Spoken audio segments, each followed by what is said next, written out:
Thank you to all the organizers of this conference. There's a lot of people here. It's fantastic. Thanks to NThought, thanks to all the people. I know how hard it is to put a conference together. I'm sure there's a lot of tireless hours and a lot of thankless hours, so thank you, all you who have done that. I want to talk today briefly. It's going to be brief. I don't think I've talked for 20 minutes in a long time, so I'll have to be shoved off the stage. About Numba, it's basically an idea for a dynamic Python compiler that's NumPy aware. I mean, there's too many compilers out there that see NumPy as an afterthought and array computing as an afterthought, so this is going to be different.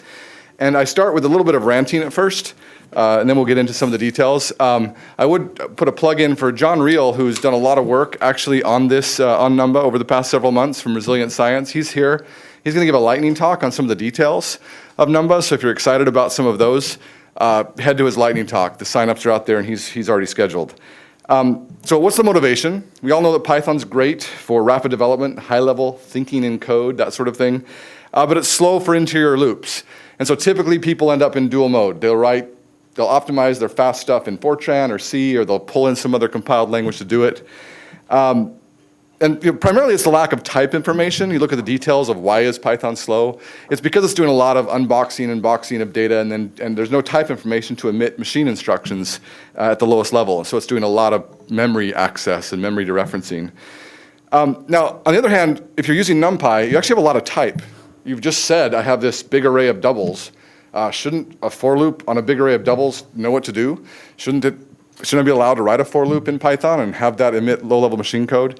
Well, the answer is yes, it could. There just hasn't been a project that allowed that to happen very easily. There's been a lot of projects to write fast code or to integrate fast code into Python, but typically in another language.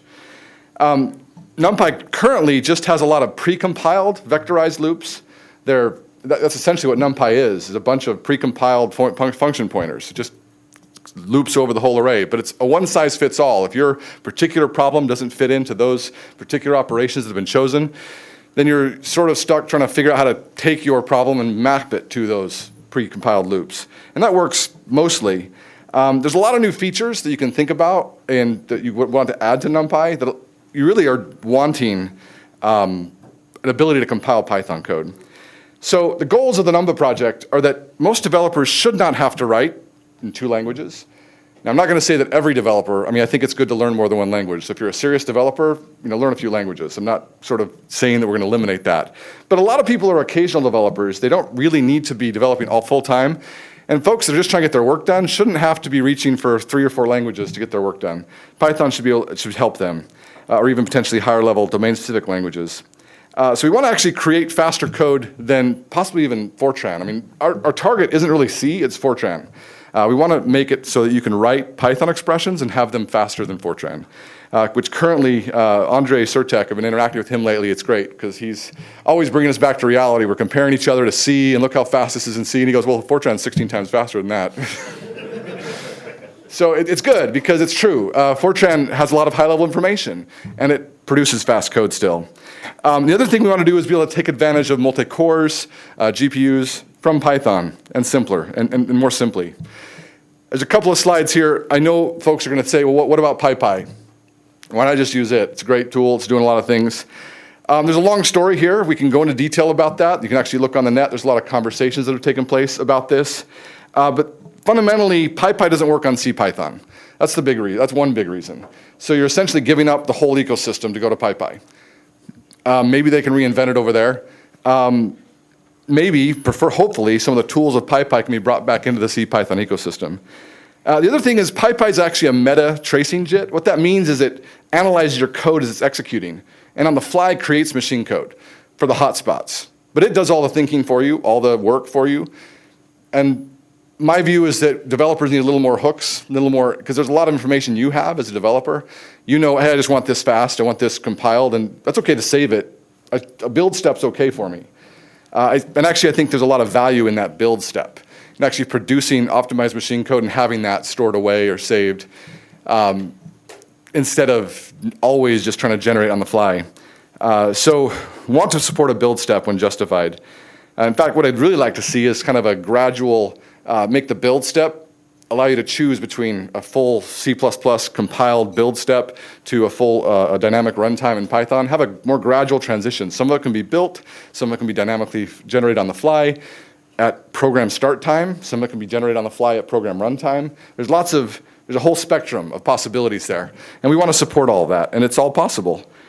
And then we want to optimize numeric codes. PiePi is focused on speeding up everything. All the heterogeneous structures, Dixon lists, and all the possible indirections that those provide. And we would like to actually optimize numeric codes first. There's more to that story. Then why not Cython? Well, first of all, Cython's great. I think Cython will still continue to be great, and we're not trying to replace all of what it does. But a couple of things that make Cython difficult is, one, Cython creates actual extension modules. And it turns out those can't be dynamically unloaded in Python. Once you make them, and they're in, and they're in here for process. You can't, that whole agile approach of doing things quickly and on the fly and then releasing, people get around it by essentially making more and more and more extension modules and mapping over the first one.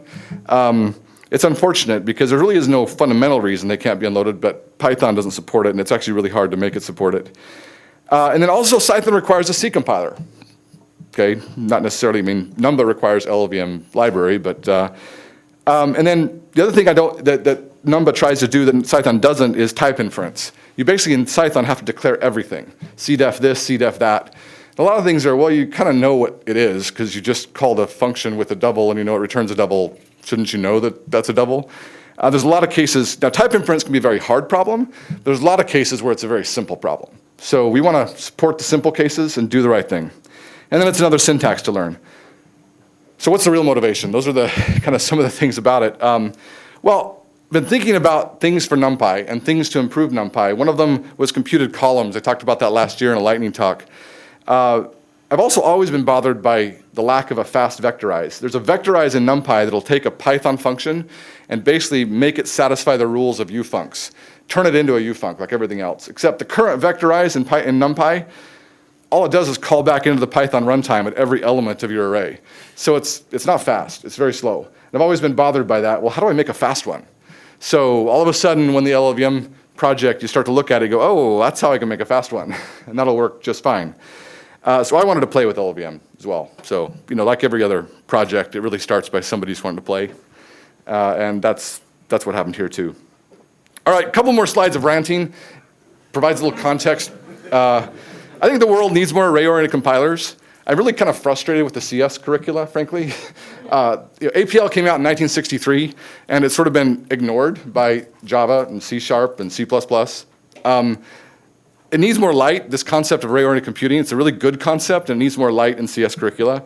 So let's make a compiler that shows how it can be done. Fortran does that, but everyone kind of just goes, oh, Fortran, that's for the scientific guys who don't know what they're talking about, unfortunately. Another concept is that most domain experts can really write what they're trying to do in a high level, and then if you can get the compiler to take that high-level expression, you can produce fast code. But what happens instead is typically you take that high-level concept and somebody translates that to for loops or low-level constructs, and then an optimizing compiler gets a hold of it. When you've lost all the information that was in the head of the programmer, you're trying to fix that problem. And I think we can, actually. So I think we can do much, much better in Python than has been done before. That's what I'm kind of excited about. Now, there are projects doing this. Copperhead we'll hear about later. Theano was presented here at SciPy several years ago. There are concepts, there are projects out there doing that, but they're still too niche. Today's vector machines, just a couple of drawings of a CPU and a GPU. You can see there's these multiple huge cores, and it's just getting bigger. More and more processing units, just begging to be programmed with array-oriented computing. Just begging for people to express their algorithms in ways that can take, here's my data, do this, this, this, and this on my data in a pipeline. And yet, compilers sort of are trying to get around the fact that there isn't a natural way to express array-oriented computing to a compiler. So there's a fundamental reason Fortran remains popular, and that's because it maps to this more easily, more fluidly, and it still does. So I'm not going to define array-oriented computing here. I've kind of said it a bunch of times. Loosely, this diagram hopefully conveys some of what I mean. It's basically organize the data together and then operate it on it as a whole, basically like NumPy. So and this can work for arbitrary objects too. Rather than having objects scattered throughout memory, you organize them together into tables, and then you work with them as a whole. All right, so with all that, then the goal is that Numba should be the world's best array-oriented compiler. That's what we're trying to do. Now, we're not there, obviously, yet. We just started. little bit where the name comes from, but this diagram I want to show because it illustrates some of the things, some of the reasons that I'm excited by what's happening with the low-level virtual machine, LLVM. The LLVM library, it actually is an intermediate representation, and we'll see this more a little later. But there's a lot of hardware vendors that are jumping on the bandwagon, jumping on board, providing backends to this LLVM. So you can find backends for ARM's Neon SIMD instructions. You can find intrinsics for NVIDIA's GPU machines. Apple has come out with a C-Lang compiler that uses LLVM at the low level. Intel has tools that target LLVM, and then also they've optimized some of the backends for LLVM. So it provides this place where hardware vendors can collaborate. This is fantastic because as a software developer, you don't really want to be focused on all the details of how you write fast, you do machine code generation for a piece of hardware. You really like the hardware vendor to have some place that they're doing that optimization. And LLVM is a really nice place. It's a really nice place where they can say, okay, if you've got your code expressed like this, then we'll take it and make it execute quickly on this machine. There's still a lot more work there to do. It's not complete, but I'm really liking the collaborations that are happening there. It's a really exciting time. And then on the high level, you want to be able to have the programmer essentially write Python code, produce a machine code pointer, basically a piece of machine code, and then inject that at various points in the Numpy runtime. This is just a simple diagram. Basically, in about 10 minutes, I kind of said, well, what are all the things I want to see function pointers? ufunc's the clear one. Fast vectorize, that's an easy one. But there's also things like generalized ufuncs, which now we can make those easier to write, so we get more of them. Maybe a concept called function-based indexing. There's lots of ideas you could do if you said, well, if I really do want an arbitrary function here, but I'd never think about calling back into the Python interpreter to call that arbitrary function, but if I have a compiled unit, maybe so. It can change the way I think about operations entirely. So, and then in SciPy, there's also opportunities for Numba to be beneficial. In fact, ultimately, I wouldn't mind seeing most of SciPy written with at a high level, using an optimizing compiler, for example, to do it. So, a little bit of a deeper look. We don't have much time to go into detail. Again, I would point you to John Riehl's talk for that. But basically, it's a Python to LLVM translator. So it translates Python to LLVM intermediate representation, LLVM IR. Then the LLVM library, its machinery, is used to take that representation and produce machine code, basically a function pointer out of it. Numba is also NumPy aware. It understands NumPy's data structures, methods, types, in fact, the C API as well of NumPy. Numba itself is just written in Python.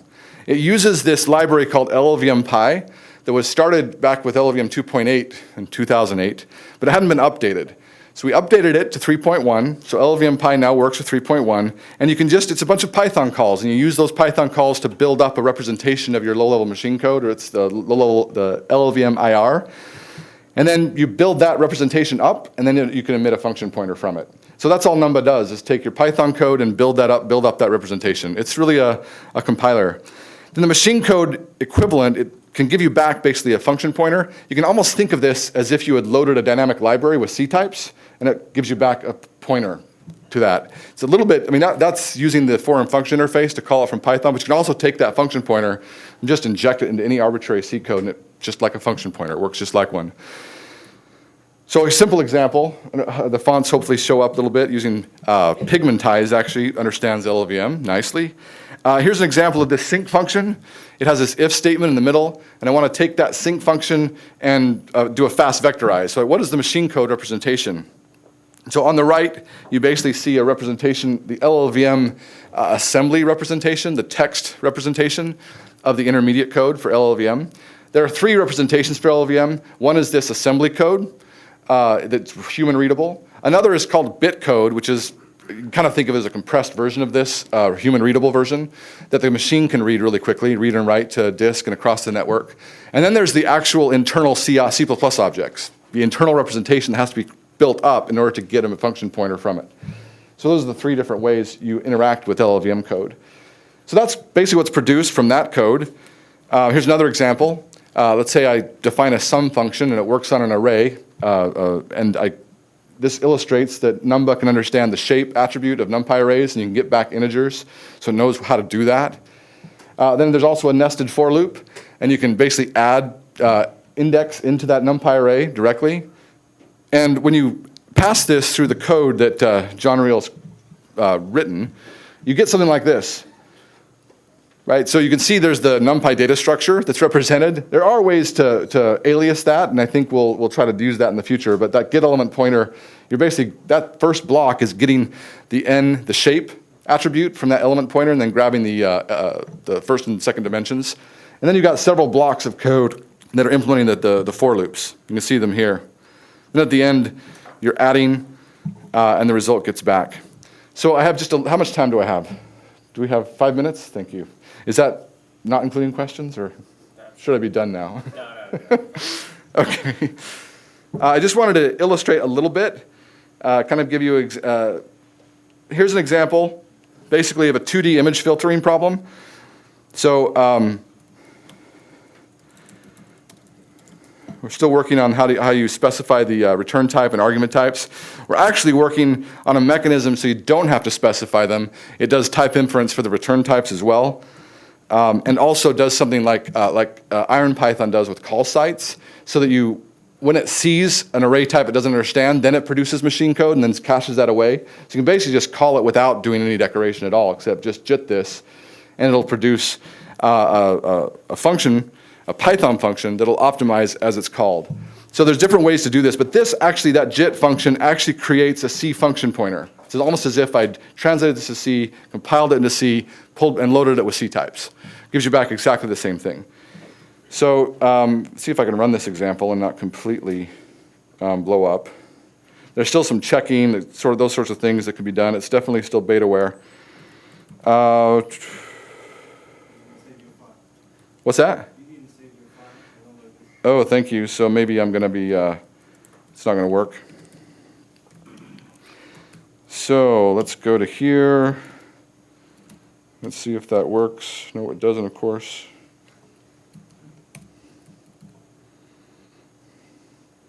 There's something going on with the parser, actually, because this does work in other contexts. So I have my JIT. Let's do return type equals. Notice this syntax for specifying the return types of 2D array. And arg types, takes two 2D arrays with doubles. And pass in filter 2D.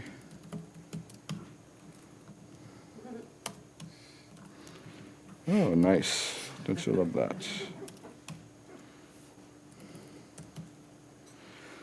Nope, not working.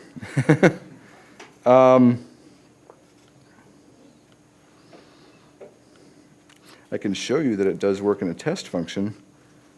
It has something to do with this, the return type not being quite right. Unfortunately. This return isn't being picked up by the bytecode processor for some reason.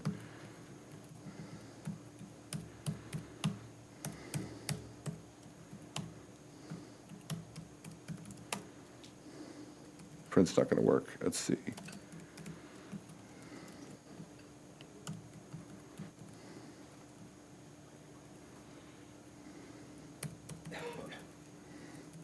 Maybe it's tab spaces issue, frankly. No. All right, well, this is not helpful. I will show you the, not very compelling. That's what happens when you're putting it together at 4:30 in the morning, driving from Waco, driving from Dallas. We arrived, the whole family from Utah last night at 4:30 a.m. That's what happens. All right, so this is actually a test that shows this filter 2D, and then shows it running here in a test. And I can run this test, and that actually works. At least it did 2 seconds ago.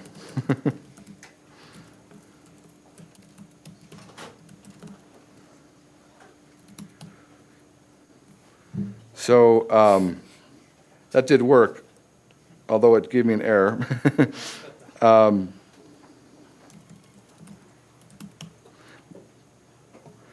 But basically, you can see it produced the code. That's what I really wanted to illustrate. I mean, the fact that it's got an error is really because of the way I'm calling it. You can see that it took that filter2D Python code and produced this LLVM code, which has all, if you get used to reading LLVM, you can kind of see it. In fact, if you'd like to, all of you can do this. The C-line compiler has an emit LLVM option. So take your C code, take your C++ code, and emit LLVM, and you can see the LLVM that it produces. The nice thing about that is you can then actually integrate any of that code with code here. And you can imagine taking a string of C++ code and producing a dynamic LLVM module and executing it on the fly. I think Dave Beasley got pretty excited about this when we went over it, the compiler course that I took from him. I think it even inspired him to change his EuroSciPy talk. We'll see if he gets around to that. But he was, maybe he'll even change Swig. So he has a backend to Swig that produces Python code, strings of LLVM basically. See me later for a demo that actually works. I'll figure out what's going on. But it is, it's nice because you can do that filter image. You can see it's all Python code. But in the end, you can produce, that's just as fast as if you'd written it in C. Even though you've got four nested loops there, it works just like it's in C, so it's very, very fast. So what's working now, just to end, and again, would encourage you to see John's lightning talk, because he'll go into some more detail about that. But what's working now is basic loops of arbitrary nested loops. There's preliminary complex support on 64-bit machines. There's some issues with the application binary interface between 64-bit and 32-bit. That's a little bit different. But 64-bit works. A Mandelbrot example works. So you can basically see it, try it for yourself. There's some rough edges, in terms of some of the, like we just saw, getting things to hook together just right. But when it works, it's really, really nice, and it works pretty well, and we're really, really close.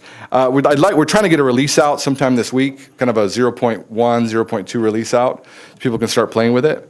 There is a new branch. There's a couple of new guys working on a new branch that uses the abstract syntax tree.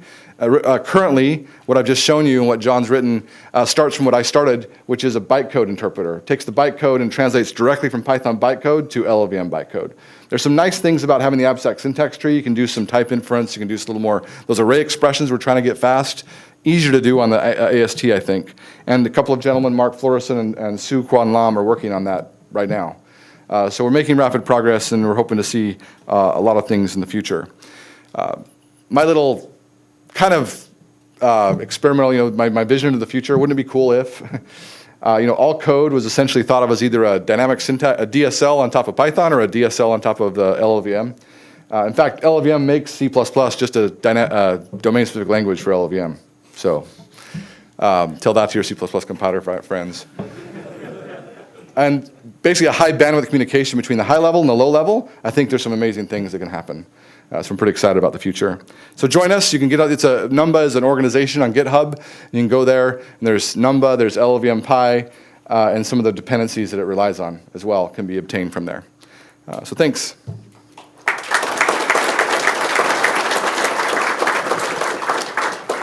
While Brian's setting up, we'll just take a couple quick questions, perhaps. Yeah.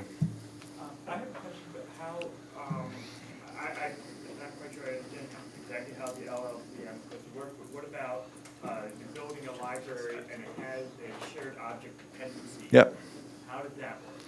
Yeah, so dynamically, basically if you use C types to load the DLL, then you can refer to it, you can call external functions from LLVM. It's fairly trivial to do that actually. The vectorized example called the math library, the sign, and it just linked to it. You just declare it, and then it has to be linked into the global namespace, or the global symbol table, basically. So, and it's enough to do C types DLL load. It's trivial. You can also formally link it. It depends on what exactly output you're trying to get. Yeah. So your example is a little for loops. Uh-huh. And it's cool. It's awesome that it runs as fast as C, but that's sort of not the way I want to write code. Sure, absolutely. Yeah. So Numba must have some other system, like abstract syntax. Yeah, no, the goal is to support Python, Numpy syntax, right, and to emit fast code that implements the indexing of Numpy. The point, I'll argue that you'll never get away from needing to write a for loop occasionally, and so you want to be able to support that. But no, definitely supporting slicing, that's perhaps your question, does it support slicing, Numpy slicing? It supports any Sure. I mean, you can talk about, in fact, there's some discussion on the list about what's tensor notation, what should it look like? How would you express certain ideas? And then so you can compile them quickly. I think that's exactly the sort of conversation I'd love to start happening. Some of that's happened on the Python lists already, and we're definitely trying to stay compatible with the projects. Mark, actually, Florison works on both projects, so he's really helping there. But Scott is exactly right. So with that, let's thank our speaker again.